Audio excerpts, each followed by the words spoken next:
de la izquierda de su pantalla o de la derecha en la imagen radiológica. Es impresionante cómo un traumatismo contuso o uno cerrado puede comprometer seriamente la vida del paciente y no solamente la extremidad.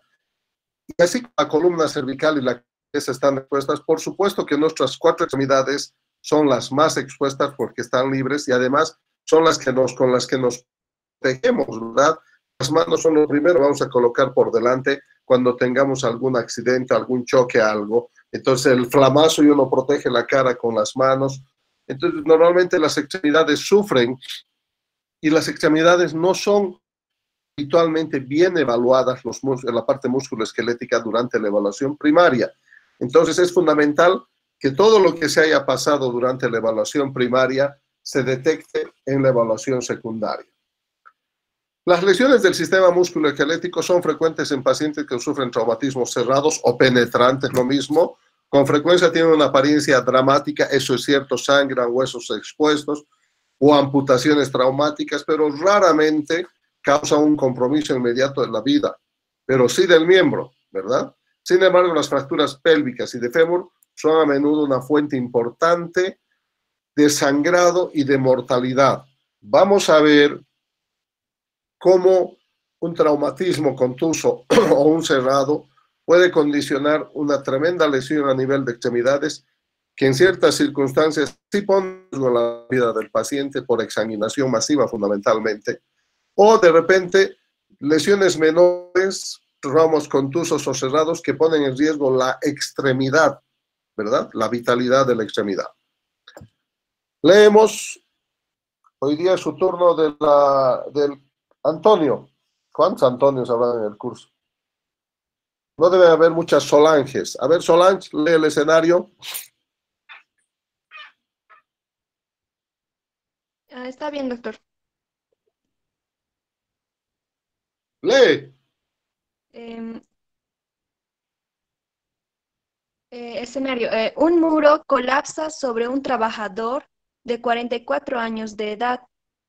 Presión arterial 130/75. Pulso 110. Frecuencia respiratoria 22. Escala de coma de Glasgow. Escala de Glasgow, coma, escala. Escala de coma de Gladstone 15. La pierna derecha está dolorosa y moreteada y deforme. ¿Cuáles son sus prioridades? ¿Es una lesión que compromete la vida o con riesgo para la extremidad? ¿Qué opinas? Que sí, ¿verdad? ¿Está en riesgo la Sí. extremidad? ¿Cuáles serían las prioridades? Los signos vitales están inestables. El A, el B, el C, jóvenes, las prioridades no cambian nunca. Siempre A, B, C, D, E complementamos. A ver, Gonzalo, o Milenka o Yusef. Milenka, ¿qué opinas del mecanismo de lesión? Yusef, de la presión de los signos vitales y Hernán, de la pierna. Vamos.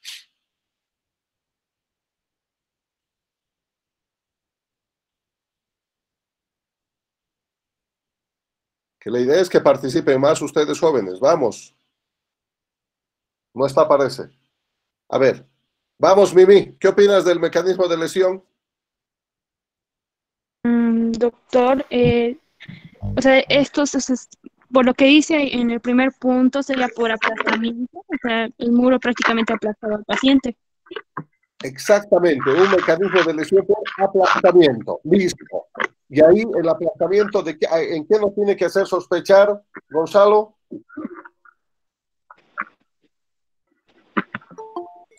Puede ser una lesión por aplastamiento, una fractura en el paciente, doctor. Sí.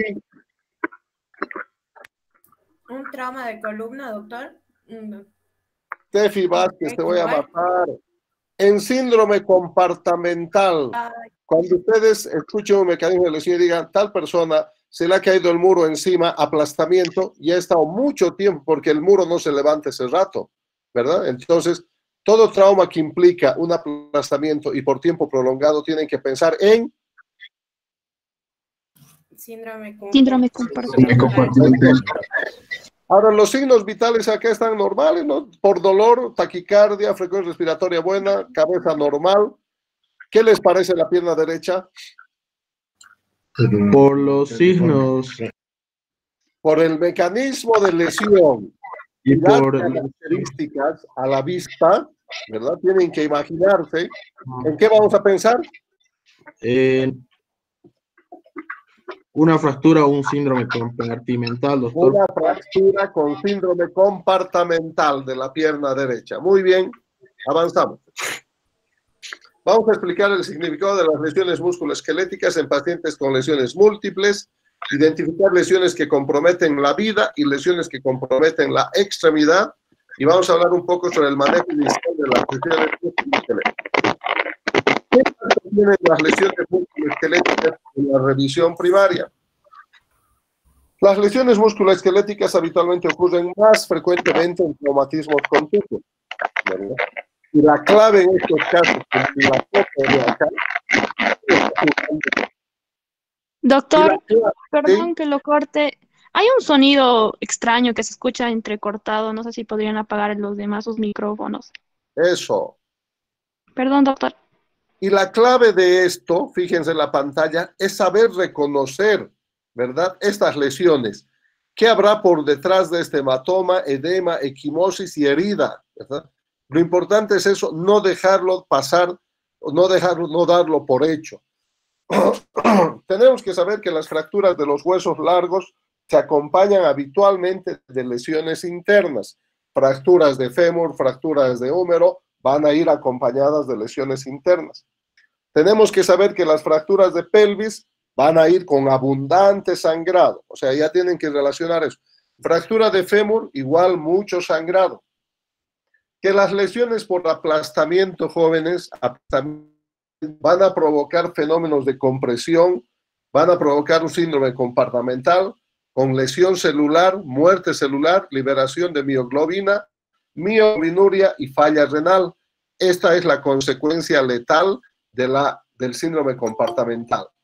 En general, también debemos pensar y no dejar de pensar en que una fractura de huesos largos, como fémur particularmente, puede acompañar o ser seguido de una embolía grasa, porque al producirse la fractura del fémur con desplazamiento se libera la médula ósea, que es tejido adiposo graso, y eso puede entrar a la circulación y crear una embolía grasa.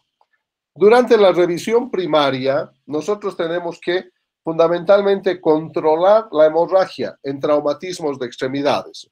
Para nosotros es vital controlar la hemorragia, y el control de la hemorragia no va por uso de pinzas, ni tijeras, ni nada, sino va por compresión suave, compresión hemostática no isquemiante de la extremidad, y tratar de alinear. Habitualmente el alinear en una férula va a hacer dos cosas: va a ayudar a disminuir el sangrado y va a ayudar además a controlar el dolor. Ahora, si cuando nosotros una extremidad fracturada la estamos alineando y vemos que pierde el pulso o incrementa el dolor, devuelven a la posición donde se encontraban y la inmovilizan ahí. ¿Cuáles son los anexos de la revisión primaria cuando estamos con un trauma de extremidades o músculo esquelético y sabemos que hay sangrado? Entonces, lo más importante es inmovilizar, acabo de decirles, ¿verdad? La inmovilización de la fractura. Lo ideal es en una posición fisiológica, pero si al cambiar de posición pierde el pulso, incrementa el dolor, empeora la condición, no hagas más daño del que ya tiene, inmovilizamos en la posición que quedó. Y obviamente, como estamos sospechando de una fractura, rayos X. Esos son nuestros anexos de aquí. Pero no se olviden, las prioridades son las mismas. Vía aérea permeable con primero A, después B, después C, y después de eso nos vamos a dedicar a lo que es la evaluación secundaria. ¿Cuál es el impacto que tienen estas lesiones? Obviamente, las prioridades son las mismas, ahí tienen. Tenemos que ver el tema del sangrado externo, que nos va a hablar del sitio de la lesión y nos puede orientar en la magnitud de la pérdida de sangre, y además pensar que si no hay fracturas expuestas o no traumas expuestos, pero sí hay una gran deformidad del fémur, tenemos que pensar que por lo menos ahí se está alojando 700 y 750 ml de sangre escondida. Y además de eso, nosotros tenemos que pensar que en las fracturas de hueso no solo pérdida de sangre, sino edema y secuestro de líquidos que van a empeorar el estado hemodinámico. ¿Cuáles son mis prioridades y los principios de manejo? Son absolutamente los mismos. Vía aérea permeable con control de la columna cervical, respiración y ventilación con oxígeno suplementario por mascarilla y bolsa de recirculación a 10 a 15 litros por minuto. C, circulación con control de hemorragias externas evidentes, ¿verdad? Parar el sangrado. Y en esta circunstancia de este pobre soldado que le estalló una bomba, una dinamita, esto es una amputación traumática, ¿verdad? Entonces, aquí sí, el uso del torniquete es válido para controlar. Este no es un torniquete, sino es un mango de un equipo de presión que te va a ayudar a controlar, a hacer un control incluso más suave. La idea es controlar la parte venosa fundamentalmente y evitar mayor sangrado. Y obviamente, este paciente está extremadamente dolorido y nosotros, ¿cómo podemos disminuir o aplacar el dolor de este paciente? Es inmovilizando y analgésicos. Eso es vital. La inmovilización nos va a ayudar bastante. Ahora, durante la revisión primaria es fundamental la aplicación de ciertas férulas. Existen, pueden ser, si no tienes las originales, férulas de cartón. Existen férulas plásticas que son plásticas inflables, que tienen ciertos usos y recomendaciones. Existen férulas de aluminio, ¿no? Para codo, para brazo, para muñeca, para palma, para dedo. Existen férulas para extremidades inferiores con fracturas de fémur o cadera, que se llama la fractura de Thomas. La fractura de Thomas. La férula de Thomas, que sirve para fracturas de fémur y de cadera, que son fantásticas porque te ayudan a hacer una reducción milímetro a milímetro con estas poleas de aquí a aquí. Entonces se va traccionando. Acá hay un sistema de poleas que tracciona y va acomodando. Si se fijan, hay cinturones transversales para apoyar la pierna, para apoyar el muslo en dos lugares, para fijarse en la cadera a nivel de la tuberosidad, y cinturones que afirman, y estas poleas empiezan a traccionar. ¿Qué tenemos que hacer? Mejorar y mantener la perfusión, controlando los pulsos. Fíjense, no está apoyada la mano, jóvenes. Está haciendo el control pedio, entre tanto reduce la fractura. Si al hacer este movimiento desaparece el pulso y aumenta el dolor, entonces obviamente tenemos que retornar alto, volvemos donde estaba e inmovilizamos. Lo importante es aliviar el dolor mediante estos procedimientos durante la evaluación y no demorar con la evaluación inicial. Durante la revisión secundaria, jóvenes, nosotros tenemos que seguir preocupados de lo que es el control del sangrado y la inmovilización que hemos hecho en la evaluación inicial. Fíjense esta extremidad derecha tan deformada, con fracturas expuestas, exposición de tejidos, de tejido muscular y múltiples lesiones tanto en brazo como en antebrazo desde el hombro. Entonces es aquí, nosotros tenemos que definir nuestros objetivos. Y nuestros objetivos son 3 durante la revisión secundaria. Tenemos que identificar, jóvenes, y aprovechando la imagen, esta es la bolsa de recirculación. Esto viene conectado en la parte inferior de la mascarilla y al recibir oxígeno, este es un depósito adicional que te les va a incrementar la FiO2, la fracción de inspiración de oxígeno, en una considerable proporción y que ustedes con esto pueden dar una fracción de inspiración cerca al 80%, que es fantástico. Solo el ventilador mecánico con una FiO2 al 100% les va a llegar a dar esa cantidad. En cambio, con bolsa de recirculación y ambú, en 80-90%. Entonces, 3 objetivos durante la revisión secundaria. Identificar las lesiones que ponen en riesgo la vida del paciente en A, en B, en C. B2, identificar las lesiones que ponen en riesgo las extremidades. ¿Ya? Estamos en revisión secundaria, ya terminamos con la revisión primaria, nos interesa control de la hemorragia, el sangrado externo evidente e inmovilización y control radiológico. Durante la revisión secundaria, entonces, primero, identificar las lesiones que ponen en riesgo la vida del paciente. Segundo, identificar lesiones que ponen en riesgo la extremidad, como esta. Y tercero, otras lesiones musculoesqueléticas que pasaron desapercibidas durante la evaluación primaria. ¿Y qué tengo que tomar en cuenta en esta etapa de la revisión secundaria al revisar mis extremidades, que no han sido tomadas en cuenta muy seriamente durante la evaluación inicial? Vamos a evaluar la piel, las características, la temperatura, la sensibilidad de la piel, la relación con edemas, deformidades y crepitaciones. Tenemos que examinar la función neuromuscular de esa extremidad, el grado de movimiento, el grado de dolor. Tenemos que evaluar por los pulsos y la temperatura cutánea, el color y el llene capilar del estado circulatorio, tercero. Y cuarto, la integridad del esqueleto y ligamentos, ¿verdad? Eso es importante. Entonces, esos son los cuatro elementos que tenemos que tener en cuenta cuando estamos revisando las extremidades. La piel, la evaluación de la piel, la evaluación del estado neuromuscular, la evaluación del estado circulatorio y finalmente la evaluación de la integridad de lo que es la estructura esquelética y ligamentaria. ¿Y cómo lo vamos a lograr esto? Observando, escuchando, palpando, en busca de síntomas. Vamos a palpar, vamos a hacer la evaluación circulatoria, vamos a hacer la evaluación radiológica y en cada uno de estos pasos vamos a ir detectando síntomas como dolor, parestesias o parecias que nos hablan de deterioro neurológico, entumecimientos que ya nos están orientando a síndromes compartimentales, esto asociado al dolor y parestesias, y el mecanismo de lesión, compresión, aplastamiento, esto es síndrome compartimental hasta que se demuestre lo contrario. Y no he hecho síndrome de compartimiento aquí el brazo porque está abierto ya, ¿verdad? Tenemos que observar los signos físicos locales de la lesión cutáneas, exposición de huesos, cuerpos extraños, suciedad, músculo expuesto. Tenemos que palpar las deformidades, las crepitaciones óseas, procurando lograr una estabilidad alineando fisiológicamente y no retirando las esquirlas, porque esta fractura, esta lesión que vienen acá, necesita hacer un aseo quirúrgico, jóvenes, y bajo anestesia. Por lo tanto, empezar a hacer procedimientos acá, ya les he dicho, piensen que es su hermano, y le está doliendo, ¿no? Hay un dolor intenso con cada maniobra que ustedes realizan.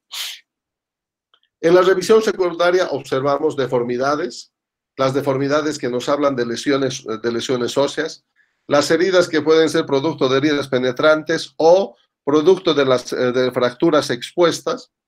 Vamos a escuchar la señal del Doppler, es importante. Utilizar el Doppler en la emergencia es un accesorio fácil, como el fonendoscopio, como el termómetro, como el oxímetro, así de pequeño. Y con estos Dopplers vamos a ir a buscar sobre todo las señales vasculares y vamos a buscar lo que es el índice brazo-tobillo. Vamos a acordarnos ahorita cómo es esto. El índice brazo-tobillo consiste en la medición de la presión por Doppler, de la presión diastólica del tobillo, y de esto le vamos a restar la presión diastólica del brazo. Entonces, si el índice brazo-tobillo está por debajo o menor de 0.9, quiere decir que hay riesgo grave circulatorio de esa extremidad. Para eso sirve el Doppler. El Doppler es un equipito que funciona con una especie de ultrasonido que tú puedes pesquisar y seguir el trayecto de las arterias sabiendo la anatomía y escuchar soplos, ver el latido, o sea, sentir el latido, viendo las curvas en el visor del Doppler. Y durante la palpación vamos a explorar nosotros las crepitaciones óseas, la evidencia, los colgajos cutáneos, evidencias de déficit neurológico, pulsos y sensibilidad. ¿Cuál es la información clave durante la evaluación secundaria? La anamnesis, la historia amplía, ¿verdad? ¿Qué implica esto? Acuérdense que ya uno de los miembros del equipo ha ido a hacer la historia amplía, que significa alergias, medicamentos, patologías previas, libaciones y el ambiente. Entonces, en esto nos interesa saber el estado previo y los factores predisponentes, ¿verdad? De repente ustedes están viendo con una extremidad inferior derecha acortada, retraída y más delgada, y era una secuela de polio, ¿verdad? Y como está herido y con sangre y deformada, tú piensas que es una fractura. Hay que saber el conocimiento previo, las condiciones, cómo estaba y los factores predisponentes, las patologías, las comorbilidades. Tenemos que saber muy bien el mecanismo de lesión y no olvidarnos para extremidades el aplastamiento, jóvenes, o las heridas por arma de fuego o arma blanca en el muslo, cerca a las arterias de gran calibre. Aquí sí que nosotros podemos perder sangre y poner en riesgo la vida del paciente. Cuando el mecanismo de lesión es por aplastamiento, el tiempo desde la lesión, ¿verdad? Nos dicen que estaba aplastado bajo la pared 2 horas hasta que llegue la ambulancia y lo logren recuperar. Obviamente que esa extremidad seguro que está camino a un síndrome compartimental y nosotros tenemos que detectar rápidamente para hacer la fasciotomía. Tenemos que conocer los factores asociados, los medioambientales, infecciones, suciedad, saber sobre el estado inmunológico del paciente y la vacuna antitetánica, ¿verdad? Y observar y los cuidados prehospitalarios. Durante la revisión secundaria, las inquietudes tempranas están en relación con el compromiso vascular. Fíjense acá, una férula acolchada, perfecto, acanalada, muy cómoda para una fractura expuesta de pierna, ¿verdad? Acá lo que el paciente quiere, lo que nosotros queremos es que esa pierna esté inmovilizada, alineada fisiológicamente para disminuir el dolor, obviamente, y el sangrado, ¿verdad?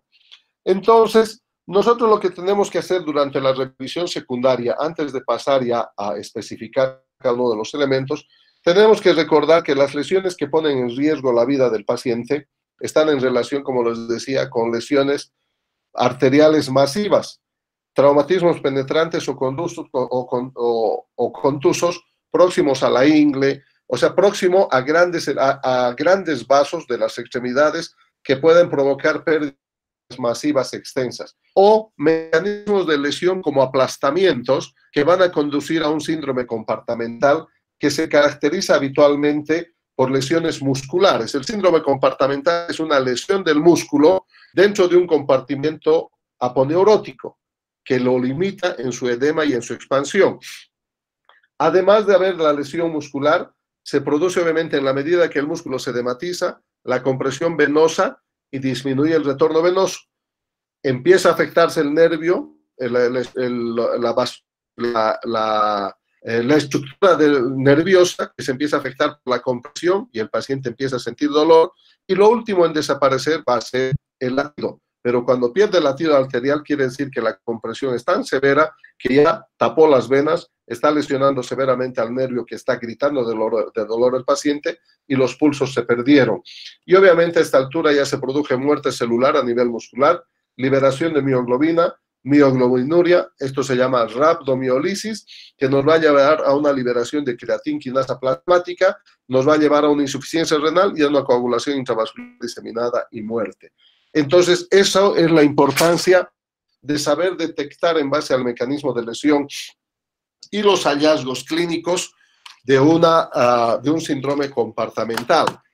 ¿Y dónde vamos a encontrar nosotros síndromes compartimentales? Ahora vamos a saber. Para recordar, fundamentalmente podemos tener en lugares donde existen compartimientos músculo-aponeuróticos poco expansibles, piernas, antebrazo, pie, glúteo y el muslo. Sin embargo, puede haber síndrome compartimental en el pericárdico, puede haber síndrome compartimental en la cavidad abdominal por sepsis y edema. En muchos casos, en estas circunstancias, uno deja abierto precisamente el abdomen para que se produzca el edema sin compresión, porque va a provocar falla renal inminente. Cuando cuando buscamos lesiones que ponen en riesgo la extremidad, en circunstancias como estas, fracturas expuestas, lesiones vasculares severas que ponen en riesgo la vida, no solo la extremidad, por lesiones mayores, cuando existen amputaciones traumáticas como la que hemos visto en la imagen anterior, cuando existe un síndrome compartimental, cuando existen lesiones neurológicas severas, ¿no?, que van a dejar secuelas severas e invalidantes para el resto de la vida del paciente. ¿Cómo hacemos el manejo inicial y durante la revisión secundaria del compromiso vascular? El reducir una fractura significa alinear a una posición fisiológica, contracción suave, buscando reducir, alinear esa fractura para disminuir el dolor fundamentalmente y mejorar, controlar el sangrado y mejorar la vascularización. E inmediatamente colocamos sobre una férula de inmovilización. Procedemos a evaluar, ¿verdad?, los pulsos periféricos, tibial, perio, popliteo, buscamos el femoral, y si tenemos dudas recurrimos a la evaluación con Doppler, que es un equipo portátil que normalmente lo tenemos en los servicios de emergencia, y con eso ustedes pueden evaluar el estado vascular con mayor seriedad, ¿verdad? Ya no solamente los deditos y el pulso, sino con el Doppler y buscar esto, lo que les decía, el índice tobillo-brazo. Y siempre tendremos que pedir, si estamos viendo esto, a la interconsulta inmediata con el traumatólogo. Necesitamos seguramente al cirujano vascular. La consulta la quirúrgica es de vital importancia, el tiempo es crítico, y si ustedes están viendo un síndrome y detectando un síndrome compartimental, probablemente incluso no les dé tiempo a que llegue el cirujano o el vascular para que haga las fasciotomías, y ustedes van a tener que hacer las fasciotomías en el servicio de emergencia, que no implican mayor conocimiento, son sencillamente, vamos a utilizar esta imagen, no, tampoco esta no sirve, tampoco esta. Las fasciotomías, ¿no?, en el brazo. Entonces, si estoy sospechando un síndrome compartimental, voy a hacer probablemente hasta 3 fasciotomías o 2. Una fasciotomía consiste en una incisión desde la piel hasta la aponeurosis, piel, tejido celular subcutáneo, y la aponeurosis para permitir que el músculo se eviscere prácticamente, ¿verdad?, por el edema. Y puedo hacer lo mismo en la cara lateral o posterior, por lo menos 2 fasciotomías extensas, con lo cual descomprimo la presión a nivel del compartimiento muscular y disminuye el efecto de la presión sobre las arterias, las venas y los nervios. En eso consiste la fasciotomía, y muchas veces es el médico de emergencia el que va a tener que hacer. Tenemos que manejar las fracturas expuestas con agilidad, con criterio y considerando siempre el dolor del paciente, utilizar férulas apropiadas. Si no tienen, el cartón con algodón jóvenes se utiliza en Estados Unidos, en la China, en todo lado. La limpieza es por irrigación, suerito tibio para no causar más dolor. Acá no hay que retirar esquilas, no hay que retirar coágulos ni huesos, nada. Eso se hace en quirófano. Es importante el tiempo. Tiene que el ortopedista inmediatamente asistir. Y obviamente en fracturas expuestas, el uso de antibióticos es fundamental en forma precoz, y no olvidarnos del estado inmunológico, como les dije hace rato, del paciente con su vacuna antitetánica, ¿verdad? Preguntarle si había recibido, si recibió el refuerzo, e igual si es mayor, a no ser que sea mujer que tuvo multípara y que tuvo sus vacunas, acuérdense que le ponen la antitetánica, entonces ahí no, pero sí en los varones adultos habitualmente es necesario, porque la última dosis que recibieron ellos fue a sus 5 años. ¿Qué estudios radiológicos vamos a hacer? Las radiografías que necesite. Las radiografías para el húmero, para el fémur. Lo importante es, jóvenes, cuando ustedes tengan una fractura, la radiografía debe incorporar las 2 articulaciones próximas. Acá, y aquí está la fractura, ¿verdad? A la mitad del húmero derecho tengo que ver la articulación escápulo-humeral y tengo que ver la articulación del codo para ver que no esté comprometido. Es importante. ¿Y cuándo vamos a obtener las radiografías? Cuando haya concluido con mi A, con mi B, con mi C, hecho el D y E, y mi paciente está hemodinámicamente estable o hemodinámicamente normal. Recurriremos a todos los estudios radiológicos, como este, por ejemplo, una fractura de fémur, acá nosotros con desplazamiento, esto es por la contractura muscular y el dolor. El hueso está siendo desplazado por la contractura a consecuencia del dolor y el impacto, y obviamente esto le está causando intenso dolor y además de sangrado. Entonces es acá donde va a funcionar muy bien la inmovilización con una férula de Thomas, que la vamos a ubicar bienísimo en la parte por la tuberosidad sacra por arriba fijada. Vamos a fijar en el muslo, la rodilla, la pierna, el tobillo, y empezamos con la poleita a dar vueltas, y lo que logramos es reducir la fracturita, que se alinee, con lo cual disminuye el sangrado y el dolor, y el paciente se siente mejor. Si existen lesiones que comprometen la vida, debemos diferir estos estudios y no hacer procedimientos que vayan a retrasar el traslado del paciente. El mecanismo de lesión en este caso ya han escuchado, ¿verdad? El paciente, el albañil de 45 años que cayó y fue aplastado por el muro y estuvo durante hora y media en ese sitio hasta que le salvan a sus mismos amigos, ¿verdad? Entonces, en estos casos, ¿qué lesiones pueden causar un síndrome compartimental?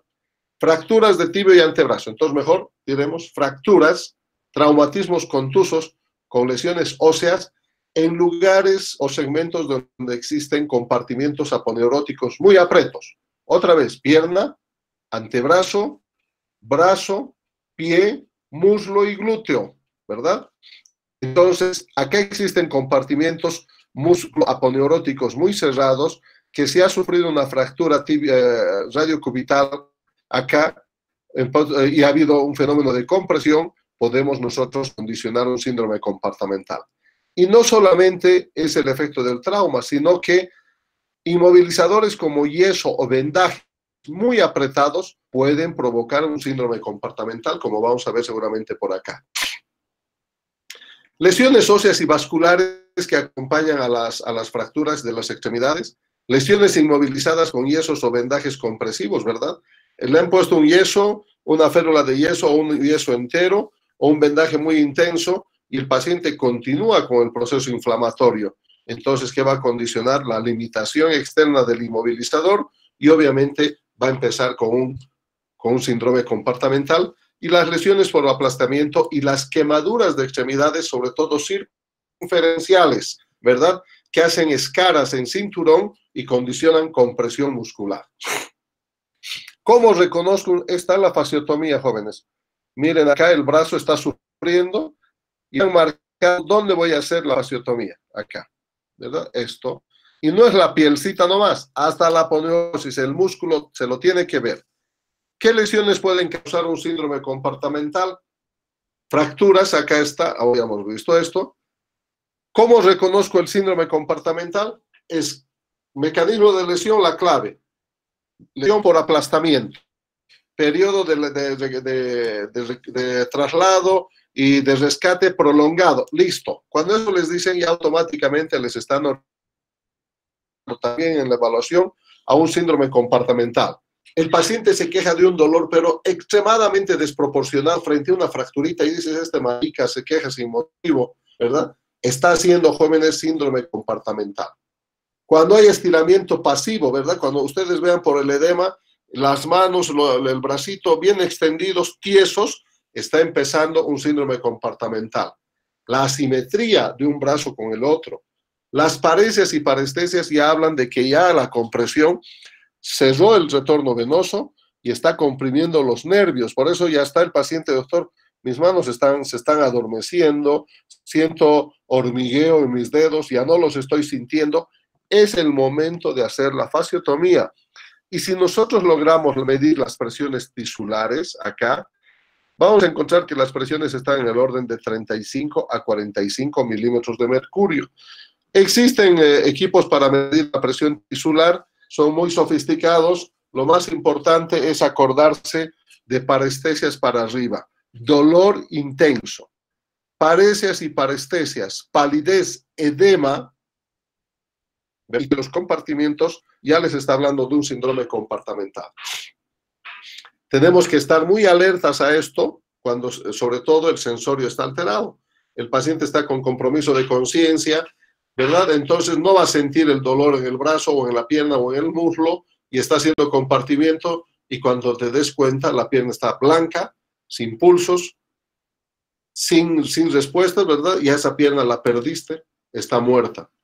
Tenemos que estar atentos a las lesiones vasculares mayores por mecanismos de lesión penetrantes o traumatismos contusos. Cuando ustedes estén pensando en compartimiento, siempre, ¿y qué ocurre? Ocurre que hay edema, ocurre que hay isquemia, que a seguir la isquemia viene la necrosis. Al haber necrosis se mueren las células, los tejidos, y esto ¿qué va a condicionar? El músculo va a empezar a liberar mioglobina, esto va a condicionar mioglobinuria, esto va a llevar a una rhabdomiólisis, ¿verdad? La rhabdomiólisis a una mioglobinuria. La mioglobinuria nos va a llevar a la liberación de creatina y fosfoquinasa en el plasma. Esto nos va a llevar a una falla renal, la falla renal hasta una coagulación intravascular diseminada. Tenemos que buscar fracturas ocultas, sobre todo en las manos y en los pies. Lo que más sufre y después quedan con secuelas y dicen cuando a la semana, ¡ay! La muñeca había estado fracturada, ¿verdad? Ya quedó con secuela, torcida, y hay que hacer correcciones ortopédicas para mejorar eso. Y también pensar en las lesiones de partes blandas y los trastornos de la coagulación. Entonces hemos llegado al escenario nuevamente. Acá es importante considerar el tema del mecanismo de lesión, ¿verdad? Hemos hablado caídas de altura, caída de un muro que colapsa y aplasta. Cuando el mecánico está bajo el auto y cae, ¿verdad? Falla el sistema de sostén y cae, y hasta que le recuperan pasó media hora, una hora, aplastamiento. En el cubículo, un accidente donde el cual las extremidades fracturadas están atrapadas y se demoran en recuperarlo, ¿no? Acá la extricación y rescate es fundamental. Entonces, en esos casos, tenemos que pensar en un síndrome compartimental. Durante la evaluación inicial, ¿verdad? Las prioridades, en casos de traumatismos musculoesqueléticos, las prioridades son las mismas. Evaluación inicial, vía aérea permeable, con control de la columna cervical, respiración, ventilación y oxígeno suplementario por mascarilla con bolsa de recirculación a 10 a 15 litros por minuto. Tenemos que hacer en C, control de hemorragias externas evidentes, vendajes suaves, hemostáticos no isquemiantes, pensar en el uso de un torniquete, apósitos compresivos que no isquiemen. Hemos estabilizado, hemos hecho A, B, C, hemos reevaluado, no se olviden, anexos de la revisión primaria, monitor electrocardiográfico, oxímetro de pulso, colocamos la sonda nasogástrica, sonda Foley, signos vitales, laboratorio, radiografía, tórax, pelvis y de columna cervical. En los laboratorios no olvidarse la rutina más alcohol y drogas en sangre, y si es mujer, test de embarazo. El examen clínico y el mecanismo de lesión les está dando, es el libro abierto donde les está mostrando las cosas que tú puedes encontrar. Cuando ustedes en la pregunta del examen, por ejemplo, digan, el mecanismo de lesión es por aplastamiento, porque se colapsó el muro, ya te están orientando. Existen en una pregunta, variables que te orientan y variables que te distraen. Normalmente una pregunta bien planteada tiene que tener eso, tiene que tener variables que te orientan hacia la sospecha y el diagnóstico y la respuesta correcta, pero a la vez se utilizan de 1 hasta 5 variables que te desconciertan, que te distraen, ¿verdad? Como en este caso yo te puedo decir, pero sin embargo el paciente no se queja de dolor. ¿Por qué? Porque estaba inconsciente, ¿verdad? El paciente, yo te puedo poner acá, muro colapsa, soy un trabajador de 44 años de edad, y en vez de escala de coma de Glasgow tiene una escala de coma y está inconsciente. Listo, no te pongo el Glasgow, ¿verdad? Entonces, si está inconsciente, no voy a tener la semiología, la inspección, ni el dolor que presenta el paciente. Por lo tanto, esos son distractores. Lo que tiene que orientar siempre son las variables que orientan hacia la certeza en el diagnóstico. Preguntas. ¿Las lesiones musculoesqueléticas pueden ser una amenaza tardía para la vida? Sí, particularmente, les he dicho, en lesiones con hemorragias masivas. ¿Y dónde ocurre eso? En las lesiones vasculares, lesiones de la arteria femoral, las lesiones de la arteria humeral, del plexo a nivel de la axila, donde existen grandes arterias, ahí podemos tener hemorragias masivas o diagnósticos tardíos con síndromes compartimentales que van a llevar a toda la cascada de inflamación muscular, edema, isquemia, necrosis, muerte celular, liberación de creatinfosfoquinasa, todo el problema de la rhabdomiolisis, ese es el orden, creo que 2 veces le dije al revés, rhabdomiolisis, mioglobinuria, liberación de la mioglobina, mioglobinuria, falla renal, insuficiencia renal y obviamente a esto se agrega la coagulación intravascular diseminada. ¿Qué es lo que tenemos que hacer cuando ustedes sospechan, esto me faltó, cuando sospechan de un síndrome compartimental? Tienen que, además de hacer la fasciotomía, inmediatamente antes de la fasciotomía, colocar soluciones y habitualmente tenemos que poner soluciones osmóticas que incrementen la diuresis y además que bicarbonato para alcalinizar el medio interno y favorecer la diuresis. Sonda Foley, diuréticos osmóticos para favorecer la diuresis y tener una diuresis promedio de 100 ml por hora. Es fundamental detener el sangrado, compresión externa, vendaje compresivo no isquemiante, uso racional del torniquete. Fundamental el alineamiento de las fracturas, ¿verdad? Para disminuir el dolor y el sangrado. Reconocer el compromiso vascular precoz. Si no es suficiente, la temperatura cutánea, el color de la piel, el movimiento de los deditos, la sensibilidad y los pulsos. Doppler jóvenes, índice, brazo, tobillo, no es difícil de hacer ni de aprender. Y siempre considerar el síndrome compartimental. Eso es trauma musculoesquelético. Es muy interesante. Vamos al MIT. Y ahora vamos a las preguntas jóvenes.